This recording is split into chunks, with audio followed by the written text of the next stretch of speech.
الحمد لله رب العالمين، والصلاة والسلام على سيد المرسلين وأصحابه أجمعين. أما بعد، فأعوذ بالله من الشيطان الرجيم. بسم الله الرحمن الرحيم.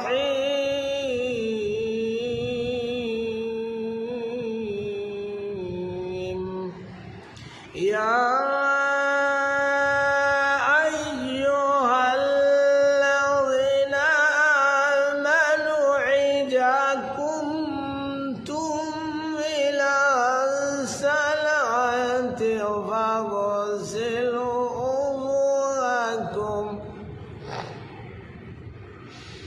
وجوهكم وأيديكم إلى المرافق وامسحوا برؤوسكم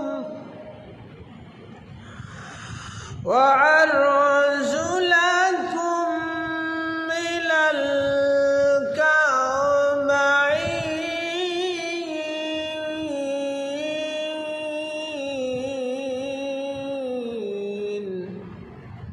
صدق الله العظيم. আসসালামু আলাইকুম ওয়া রাহমাতুল্লাহি ওয়া বারাকাতুহু। আপনারা সকলে কেমন আছেন? আলহামদুলিল্লাহ। যে মহান রব্বুল আলামিন আপনাকে আমাকে দুনিয়াবি সমস্ত প্রকার অন্যায়, অশ্লীল, বেহায়াপনা, গর্হিত কাজ থেকে ফারেক রেখে অল্প সময়ের জন্য বসে আল্লাহর কাবার টুকরায় বসে আল্লাহ পাকের শ্রেষ্ঠ কিতাব পবিত্র আল কোরআনুল কারিমের সূরা আল মাইদার কিছু আয়াত শোনার তৌফিক দান করলো সেই মহান মনিব আল্লাহ রব্বুল আলামিনের দরবারে লাখো কোটি প্রশংসা জ্ঞাপন করি, বলি আলহামদুলিল্লাহ। যিনি দয়ার নবী, মায়ের নবী, রহমাতাল লিল আলামিন, যেনার চরিত্র পৃথিবীর সমস্ত মানুষের ঊর্ধ্বে, আল্লাহ রব্বুল আলামিন যার চরিত্রের সার্টিফিকেট দিয়ে বলছেন ইন্নাকা লাআলা খুলুকিন আযীম। সুবহানাল্লাহ। আল্লাহ রব্বুল আলামিনের হাবিব বলছেন, আমি দুনিয়ার মানুষদের শিক্ষক রূপে প্রেরিত হয়েছি। তিনি আমাদের সমস্ত মাখলুকের শিক্ষক। তার পথ অনুসারী যদি আমরা চলতে পারি, দুনিয়া আখিরাত সব জায়গাতে আল্লাহ রব্বুল আলামিন আমাদের উপর কল্যাণ হাসিল করবে। আজকে আমি পবিত্র কোরআনুল কারিমের সূরা মাইদার যে আয়াতটুকু তেলাওয়াত করেছি তার পরিপ্রেক্ষিতে আলোচনা কথা বলার চেষ্টা করব। ওমা তৌফিকি ইল্লা বিল্লাহ। এখানে আল্লাহ রব্বুল আলামিন পবিত্র কোরআনুল কারিমের সূরা মাইদায় আমাদের পবিত্র হওয়ার জন্য কি কি করা দরকার। প্রথমে আল্লাহ রব্বুল আলামিন পবিত্র কোরআনুল কারিমে এইখানে সূরা মাইদায় উযু সম্পর্কে বলছেন। উযু শব্দের অর্থ আমরা নাজাসাত থেকে, অপবিত্র থেকে কিভাবে পবিত্রতা অর্জন করতে পারি সেই সম্পর্কে আল্লাহ রব্বুল আলামিন এই অত্র সূরা মাইদার মধ্যে তুলে ধরেছেন। তাহারাত শব্দের অর্থ হলো পবিত্র। পবিত্র হচ্ছে দুই প্রকার, একটা হলো বাহিক্য পবিত্র আর একটা হলো অভ্যন্তরীণ পবিত্র। অভ্যন্তরীণ পবিত্র হচ্ছে যেটাকে বলা হচ্ছে অভ্যন্তরীণ, হৃদয়কে যাবতীয় শিরিক, রিয়া, পাপ থেকে মুক্ত থাকার নাম হচ্ছে অভ্যন্তরীণ পবিত্র। আর একটা হচ্ছে বাহিক্য পবিত্র। শরীয়তের বিধি মোতাবেক উজু, গোসল, তায়াম্মুম এইগুলো দ্বারাই আমরা নিজেকে বাহিক্যভাবে পবিত্র করতে পারি। এ সম্পর্কে মহান আল্লাহ রব্বুল আলামিন তারা কোরআনুল কারিমে বলছেন, আল্লাহু ইউহিব্বুল মুতাহহিরিন। আল্লাহ নিজে পবিত্র, যারা পবিত্রতা অর্জন করে, পবিত্র অবস্থায় থাকে, আল্লাহ রব্বুল আলামিন তাদেরকে ভালোবাসেন। আসলে আমরা যখন পবিত্র থাকি, পাক সাফ থাকি, তখন নিজেকেও ভালো লাগে, প্রফুল্ল লাগে, কাজে কর্মে মন বসে।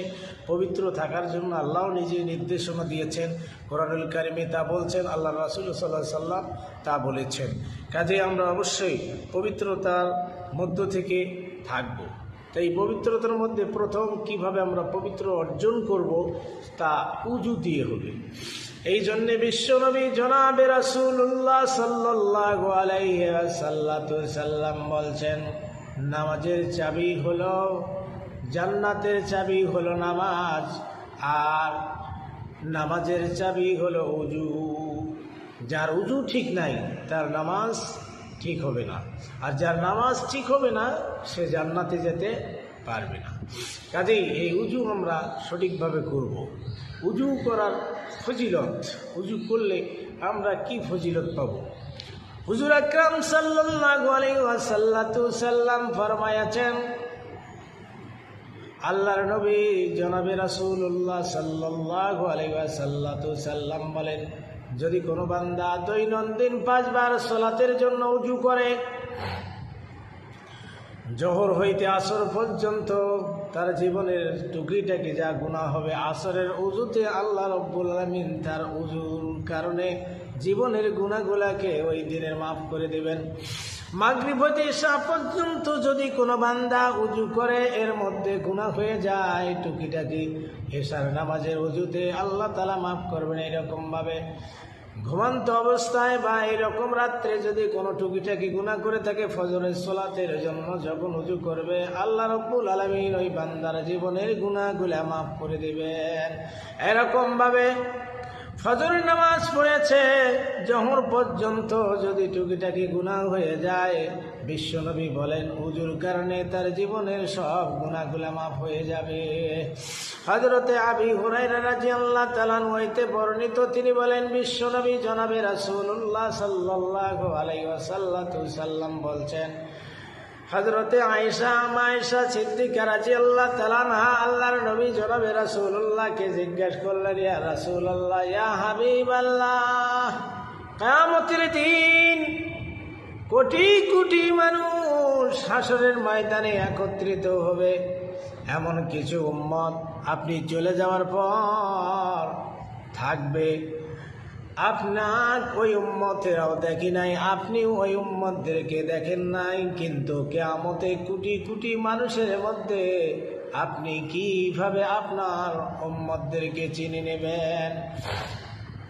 আল্লাহর নবী, বিশ্ব নবী, নবীদের নবী, রাহমাতাল লিল আলামিন বললেন, আয়েশা রে, ধরে নাও একটা লোকের একদল ঘোড়া আছে, ওই ঘোড়াগুলা মধ্য থেকে একটি ঘোড়া যদি হারিয়ে যায়, আর যদি ওই হারিয়ে যাওয়া লোকটি আবার ঘোড়াটাকে ফিরে পায়, তাহলে বলো তো ওই লোকটি তার ঘোড়াকে চিনবে কিনা? আয়েশা সিদ্দিকা রাদিয়াল্লাহু তাআলা আনহা বললেন, অবশ্যই চিনতে পারবে। আল্লাহর নবী বললেন, আয়েশা, কিয়ামতের কঠিন রোজ হাসরের ময়দানে লক্ষ লক্ষ মানুষ থাকবে, আমি আমার উম্মতদেরকে ওইভাবে চিনে নেব যে উম্মতেরা, যে আমার বান্দারা 5 ওয়াক্ত সালাতের জন্য উজু করবে, উজু করার কারণে তার অঙ্গ প্রত্যঙ্গগুলা সূর্যের মতো নূর দিয়ে চমকাবে। বলতো আয়েশা, আমার এই উম্মতদেরকে চিনতে কোনো ভুল হবে নি কি? আয়েশা সিদ্দিকা রাদিয়াল্লাহু তাআলা আনহা বললেন, না, ভুল হবে না। আল্লাহর রাসূল এইভাবে কিয়ামতের দিন আপনি তার উম্মত কিনা, নবী করিম সাল্লাল্লাহু আলাইহি ওয়াসাল্লাম কিয়ামতে কঠিন রোজ হাসরের ময়দানে তার উম্মতদেরকে এইভাবে চিনে নেবেন। তাহলে আমাদের সালাত এবং পবিত্র থাকার জন্য দরকার হলো কিসের? উজু। এই উজু সম্পর্কে আল্লাহ রাব্বুল আলামিন বলেন, ইয়া আইয়ুহাল্লাযীনা আমানু ইযা কুমতুম ইলাস সালাওয়াত। আল্লাহ রাব্বুল আলামিন বলেন, হে ইমানদারগণ, যখন তোমরা নামাজ পড়ার জন্য মন স্থির করো, নামাজে যাও, নামাজ পড়তে চাও, নামাজে যখন যাও, নামাজ যখন পড়বে, ফাগসিলু উজুহাকুম, 1 নম্বরে তোমার নামাজের জন্য মুখমণ্ডলগুলো সুন্দর করে দাও। 2 নম্বরে ওয়াইদিকুম, তোমাদের 2 হাত কনুইশ ধৌত করো, ইলাল মারফাকি আমসাহু বিরুসিকুম। এরপরে আল্লাহ রাব্বুল আলামিন 3 নম্বরে বললেন, তোমাদের মাথা মাসেও করো, আরজুলাকুম ইলাল কাওবাইন। 4 নম্বর, তোমার পায়ের টাকনু সহ সুন্দর করে ধৌত করো। এইগুলো হচ্ছে উজুর ফরজ। উজুর ফরজ হলো 4টা। এগুলো ভালো করে আমাদের জানার দরকার। 1 নম্বরে মুখমণ্ডল ধৌত করার কথা আল্লাহ রাব্বুল আলামিন বলছেন, একবার ধৌত করা হলো ফরজ, আর এগুলা মুখমণ্ডলের মধ্যে অঙ্গ প্রত্যঙ্গগুলো, নাকে 3 বার পানি দেওয়া, মুখে 3 বার পানি দেয়া, গড়গড়াইয়া কুলি করা, এইগুলো হলো উজুর মধ্যে সুন্নত। ধৌত করা 1 বার হলো ফরজ। 2 নম্বর 2 হাতের কনুই সহ ধৌত করা। এখানে 3 বার পর্যন্ত ধৌত করার কথা হাদিসে বর্ণিত হয়েছে। 1 বার যদি ধৌত করেন তবু আদায় হবে, এটা ফরজ আদায় হয়ে গেল, সুন্নত আদায় হলো না। এর মধ্যে 3 নম্বর হচ্ছে মাসেও করা, মাথার 4 ভাগের 1 ভাগ মাসেও করা, 1 বার, এটা হলো ফরজ। এরকম 2 পা টাকনু সহ, 2 পায়ের গিরা সহ, টাকনু সহ 3 বার ধৌত করা। এখানে ভালো করে খেয়াল রাখতে হবে, যারা পায়ের নখগুলো জামান আকার রয়েছে তাদের পাগুলা সুন্দর করে খেয়াল করে ধৌত করা। এইগুলো হলো উজুর ফরজ। আপনি যদি উজু ঠিকভাবে করেন, আপনি পরিষ্কার পরিচ্ছন্ন হয়ে গেলেন। এই তরতিব, এই শরিয়াত মোতাবেক যদি উজু করতে না পারেন, আপনি পানি দিয়ে ধৌত করে পরিষ্কার হতে পারবেন, কিন্তু পবিত্র হতে পারবেন না। ভাইরা আমার, এই উজুর 4টি ফরজ। আল্লাহ রব্বুল আলামিন সঠিকভাবে সুন্দরভাবে আমাদের সকলকে করার তৌফিক দান করুক। সকলে বলে আমিন। ও আখির দাওয়ানা আলহামদুলিল্লাহি রাব্বিল আলামিন।